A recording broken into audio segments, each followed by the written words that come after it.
Hello YouTube! Todd the Time Traveler here. Hope you're all doing swell. If you've been working along with me for the past year or so, then you should be about this far along with your time travel packs. Today's a big day because we're gonna give these babies a whirl. Are you ready to travel through time? I know I am. First though, I wanted to take a moment to thank you all for coming along on this journey with me. Being a time travel pack vlogger is pretty lonely sometimes, and you guys make it all worthwhile. But before we go launching ourselves through time and space, I wanted to take a moment just to answer a fan question or two. So I kept my eye on the comments for the past few days, and I pulled out a question that I'll go ahead and address now. I wrote it down right here.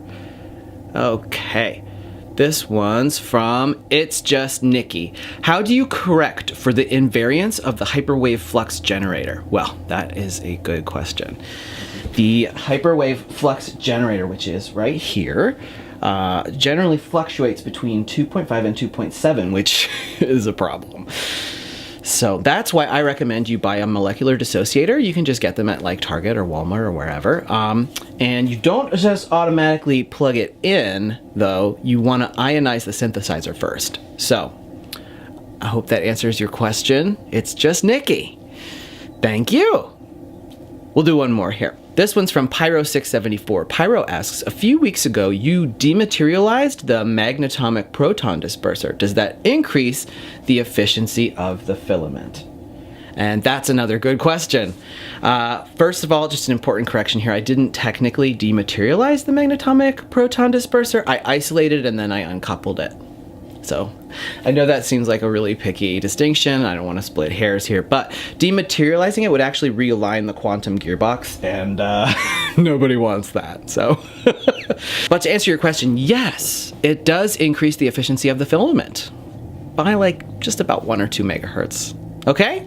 Thank you so much for your questions. It's just Nikki and Pyro674. Now remember, you want to be careful when you do this. You might see an unusual wave pattern in the theorem accelerator, but you don't need to worry about that. You just jiggle the handle of the hydrogen warp port and everything will be just fine. Now for the moment of truth.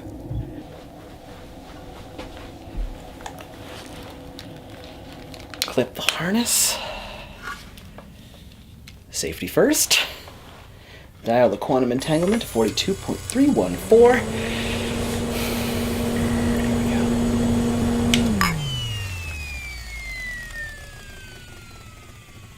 Interesting.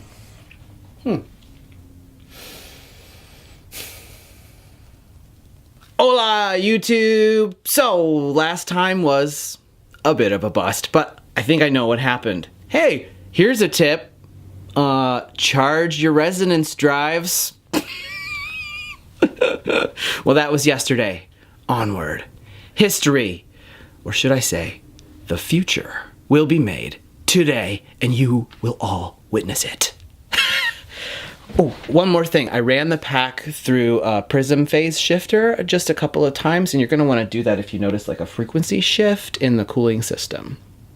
Okay, here we go.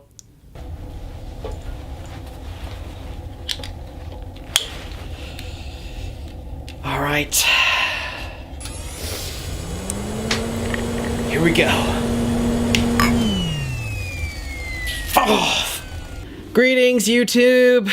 I know it's been a while since my last video, but as you can probably guess, I had a lot of tinkering to do with this puppy right here. So, you know, I just had to like scrape a few nodules, reroute the computer cord, deactivate the pulse initiator. But today, my friends, the sweet smell of success is practically oozing from my pores. This time, I'm going to try and add a grounding mechanism, something that can reroute the auxiliary power from the Bing-Einstein capacitor. Can you guess what that mechanism is? That's right, it's my headlamp. I'm just wiring it straight into my headlamp attached to my head. Here we go.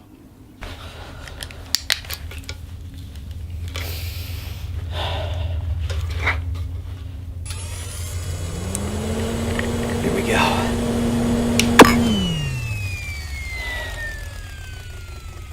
bet this never happened to Mark Rober. Good morning, YouTubers! Thank you so much for joining me today. I'm just going to go ahead and acknowledge that the last time was a bit of a disappointment. But I realized, hey, I was playing a little safe building this thing.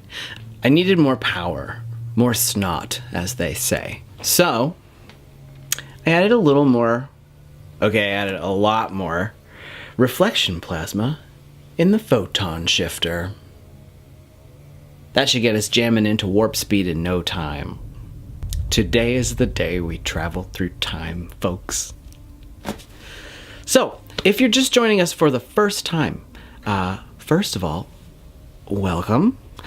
Second of all, you are about to witness history, my friends.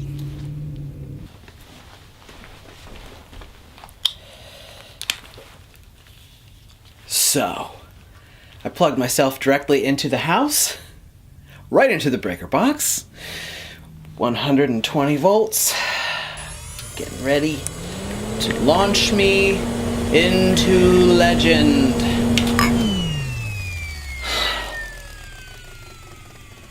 What the hell happened? Nothing, Mom! The lights went out! I know! Hey, YouTubers. So, last time I totally tripped the breaker, the main breaker of the house. That was my fault. Kind of embarrassed about it. Turns out it was a total rookie mistake, just a total boner on my part. I'm pretty sure I know what happened though. Don't laugh, but I never replaced the temporal array in the goddamn thrust assembly. Anyway, that's all in the past now. Just gonna let bygones be bygones. As you can see, I'm outside now, and I've got this wire coming off of me, which runs directly into the city power grid. So, I really think this is gonna work, and let's get right to it, shall we? It's gotta be it. This is all the marbles.